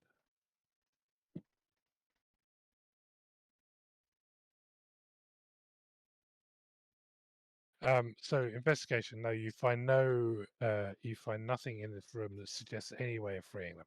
For your investigation, there's nothing written, hidden, whatever. Dot, you reckon maybe something to do with the contract that they sign?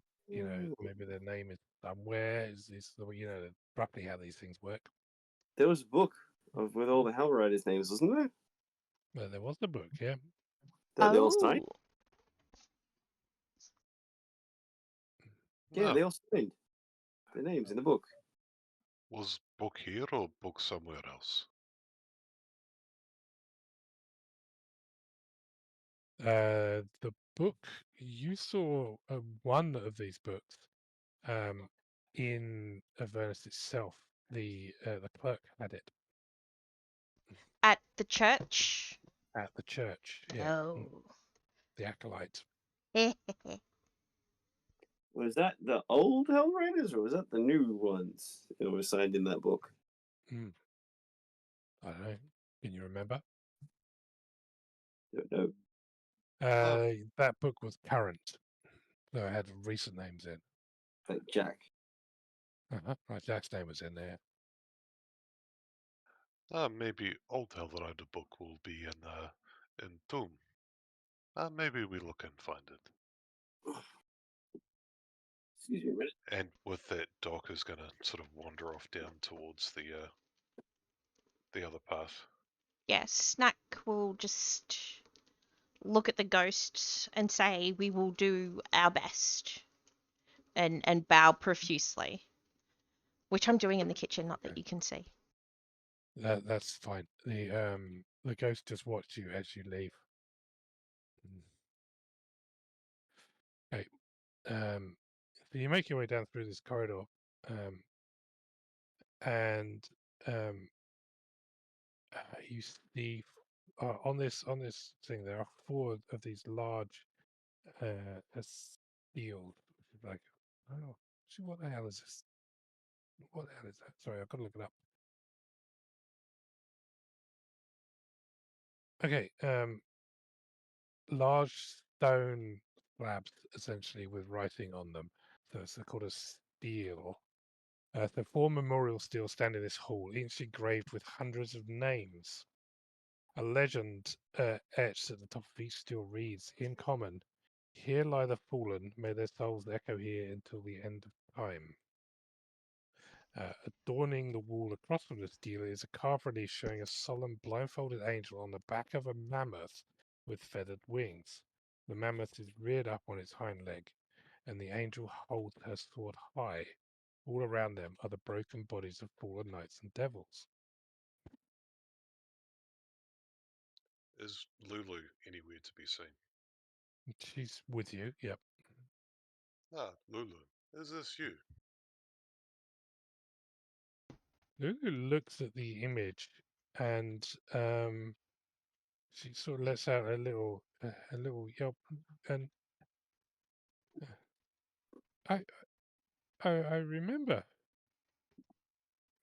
And she walks and she goes up to the thing and starts like almost caressing the image of Zariel in a very sort of gentle way, just almost like cleaning it off. I miss her, my friend.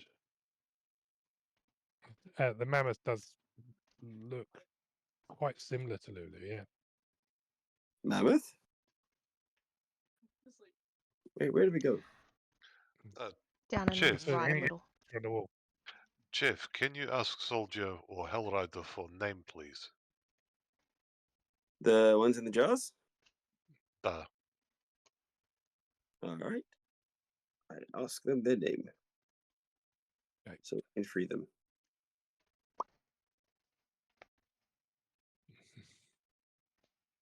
Do they know their name? So the first one that you ask his name, yes? Yeah. Give me a sec. Or just want us to free you?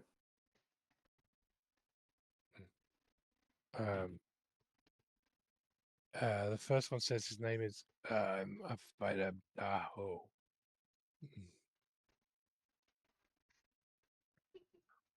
Snake, if you look at one on left, I will start on one on right, and we will look for a name which is, and I'll repeat what you just said. Yeah. Daho. Boris, try and read third steel. Yeah. Snack will start looking through the column for the name.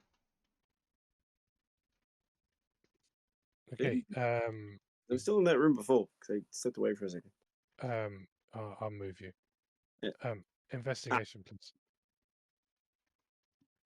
Oh, if I don't roll, I mean, I guess it doesn't matter since Doc, but I was going to say if I don't roll high enough, I like to do luck.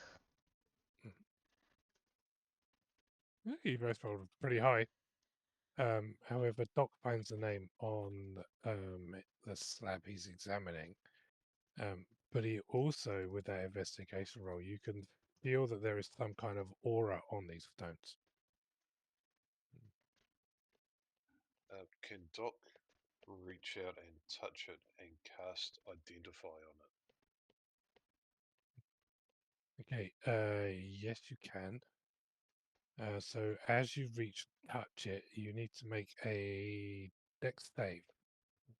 Ooh.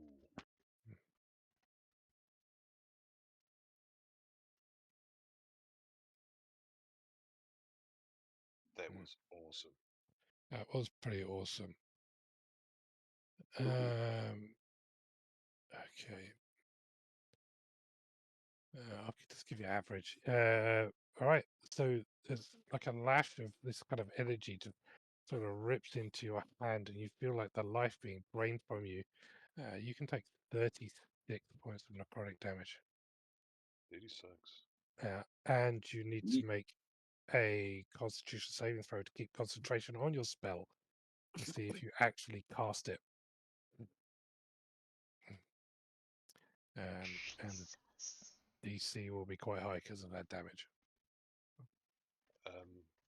1 second now. I do believe that if it's a concentration check, I think It is a concentration check, yeah. I think I've got Warcaster. Okay. I do have Warcaster.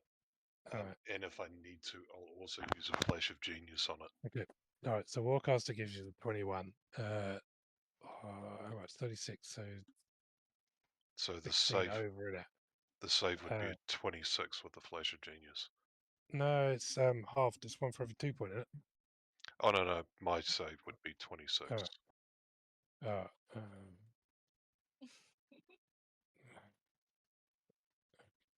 So if it I was think the DC, yeah, half.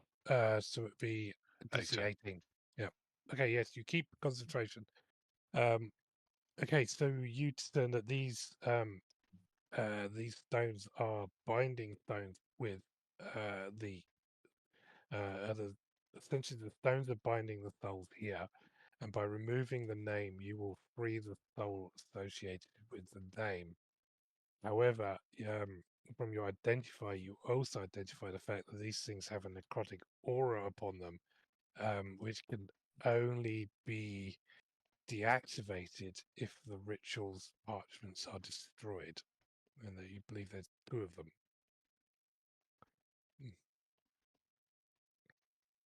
Maybe Snake and Shiftwood should not touch these steels. All right. Okay. Bad things will happen.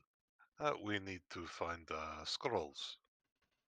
These are these stones like solid, or are they containers that might have these scrolls in them? Maybe you lift lid and find out. Does it have a lid, or is it just a solid stone?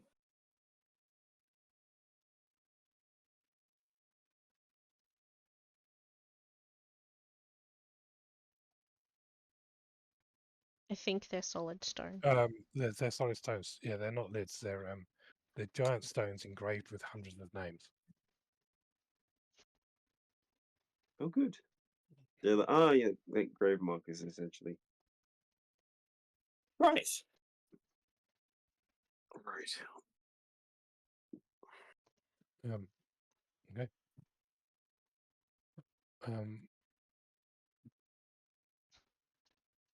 All right. What are you doing? Well, we've searched around the room. Question.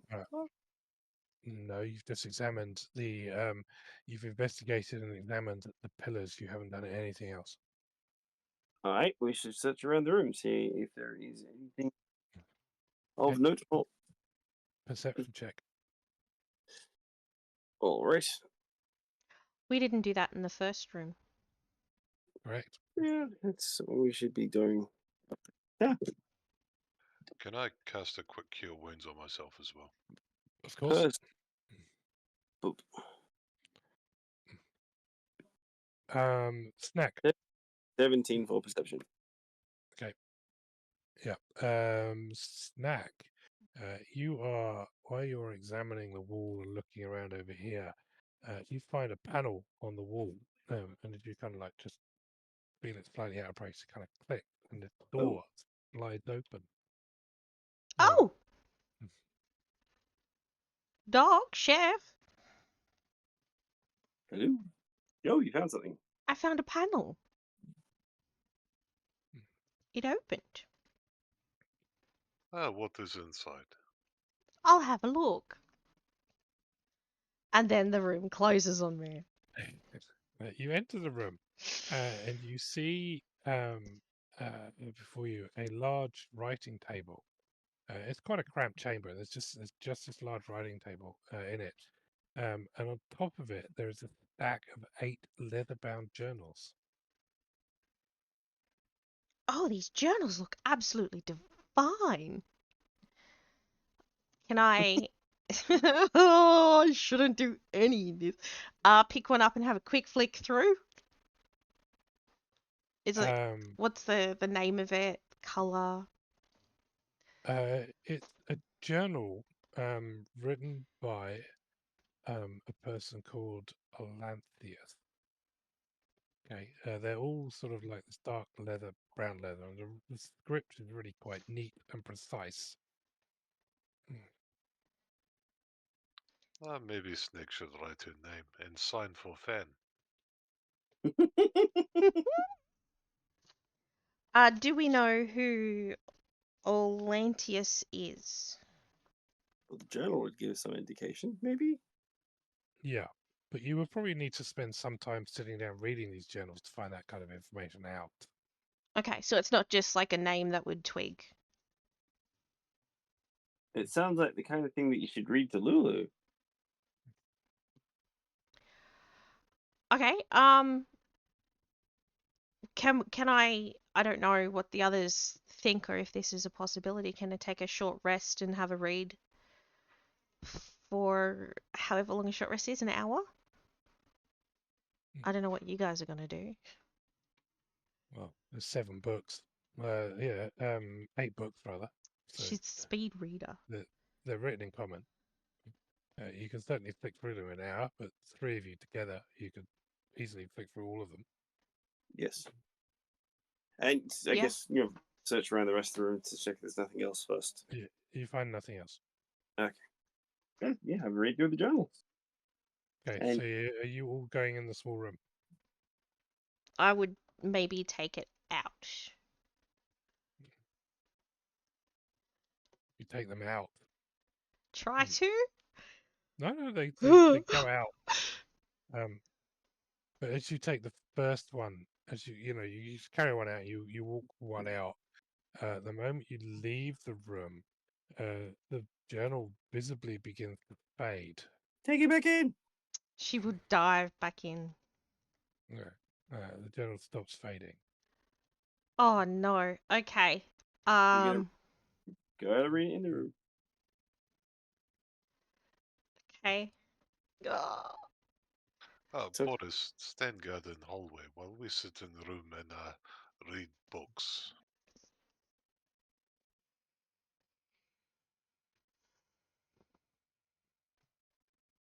Okay, Mhm. that's fine. All right, so Chef goes in, Doc goes in.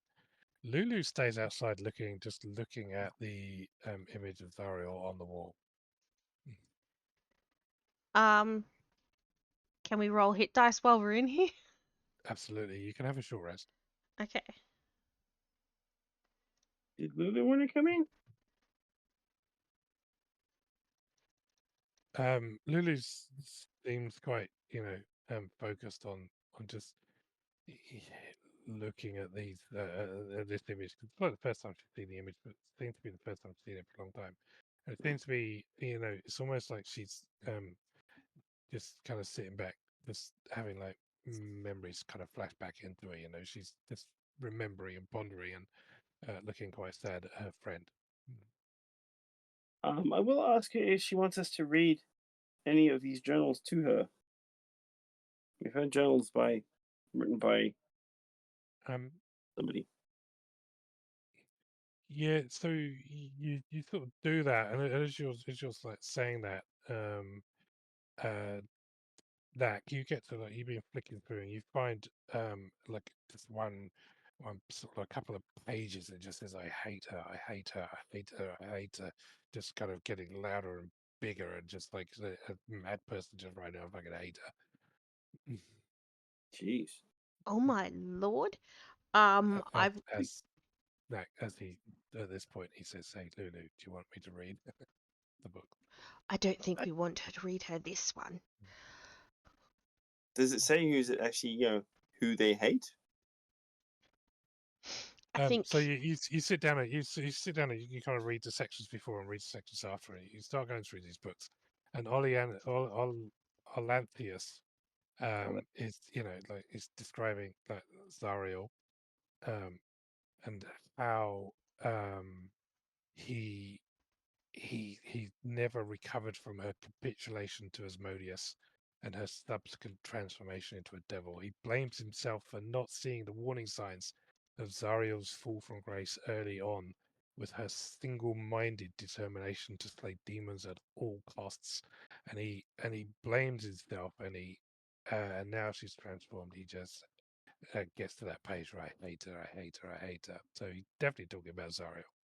Wait, slaying demons specifically. Yes. Zariel's a single-minded determination to slay demons at all costs. No sacrifice too great in order to slay demons.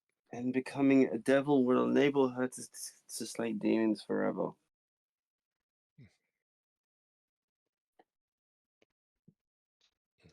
Mm-hmm. Is that the gist we're getting here? That's Yeah, that would be the definite gist that somehow, even in this twisted way, maybe Zariel actually got what she wanted, which is the opportunity to slay demons at all costs. You continue to read, read more through these journals, and you get to a section about Olanthius, and he's talking about himself and the despair he faced when he saw her fall, and rather than face damnation, he took his own life, which is how he died. But then the script gets a little bit, sort of, yes, the writing changes slightly, and he describes then how he was, after I died and I thought it was it, but now I arise as an undead monster, bound by Zariel to serve her forevermore. Oh, And then another page just to say, I hate her. And you continue reading, and you find sections of Oleanthius. He's describing, he keeps mentioning a name called Haruman, who he describes as his brother in arms. His who was his who was his friend, but also how he found him as a heartless man bereft of any compassion, and how he followed Zariel's lead and bent his knee, and is now a devil bent on pursuing anybody who stands in Zariel's way, and how he embraced the devilish service, and again how much he should have seen it, and how the guy's not only his like cruelty, his heartlessness made him the perfect candidate to be like a devil serving Zariel, which is now his way, and he thinks it's disgusting that the person has taken on that role. And he describes Haruman, and you recognize the description as the Death Knight you faced in the spiky trees, who was tormenting the vampires, who was tormenting the Hell Riders who were crucified. And you right. remember you faced that Death Knight in a battle Where we got the saddle. where you got the saddle from. It's him. It was, yes. Wait, did we defeat him or did he escape? I can't remember. We killed him. You killed him, yeah. Oleanthius also kind of gets near the end, and he's talking how how he mourns, and how regretfully he is that there's nothing he can do for his fallen warriors, the warriors who share this crypt with him. And he just feels so powerless, to help his fallen comrades, and he desperately wants to, and he mourns their deaths, but being bound to Zariel, there's nothing he can do about it, and it's just like this permanent sense of like regret and anguish that he's left on. This is now scarring him for eternity as he's torn between the hatred of Zariel, who has put him in this position, and the mourning sadness he feels for his comrades, who rest uneasily beside him. And you're fairly certain that every Hellrider in here is one of those, or every and there's hundreds of names on these sheets. Okay.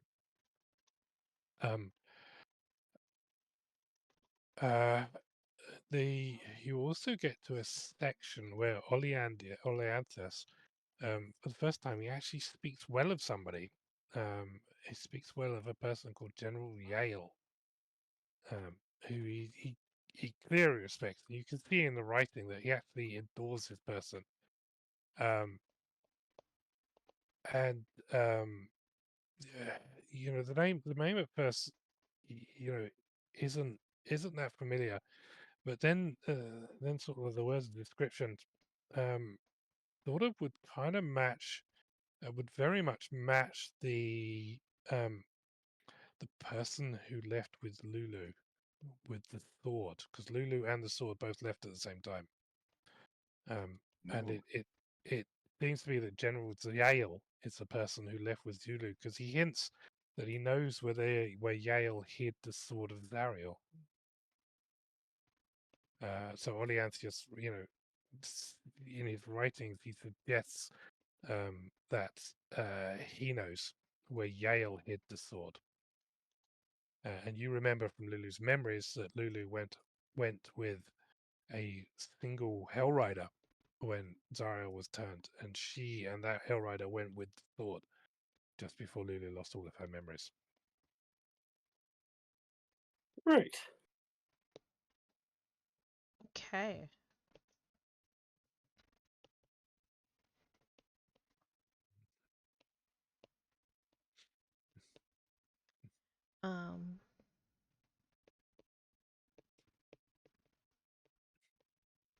Do we know where's our General Yale is? Sorry.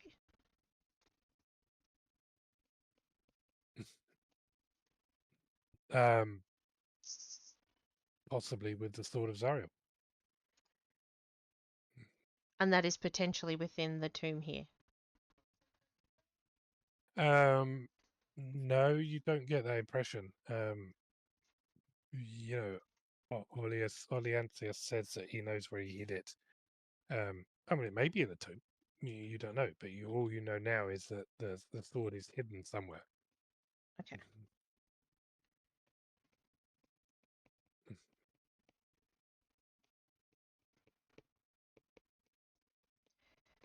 At least was at that time.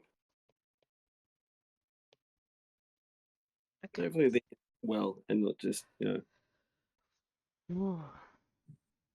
left it on. You are, however, fairly certain that Oleanthius knows where General Zale is or where the sword is. Was Oleanthius that ghosty figure we were talking to? Well, outside, that wasn't his name, no. Okay. No, that was. Did Doc hear that you saw him torturing some vampires? No, but that was a different one, wasn't it?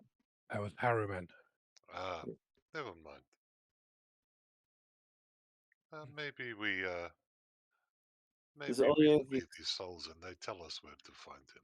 Oleanthius is the one who wrote this journal. Yes.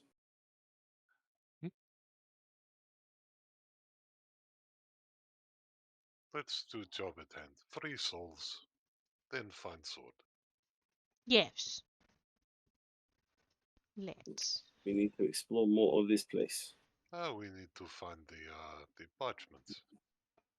Which is, exploring more of this place. Boris, come get Doc. Doc doesn't want to walk. Okay, and I think with that Lord Dump, that's probably the best place to stop, as it's quite late. Yes.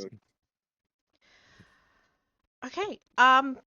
Thank you for that stuff. That was a lot of fun. And thank you to everyone for watching. Hope you have a wonderful day, night, wherever it is you're from. And we'll see you next week. Bye-bye. Yeah.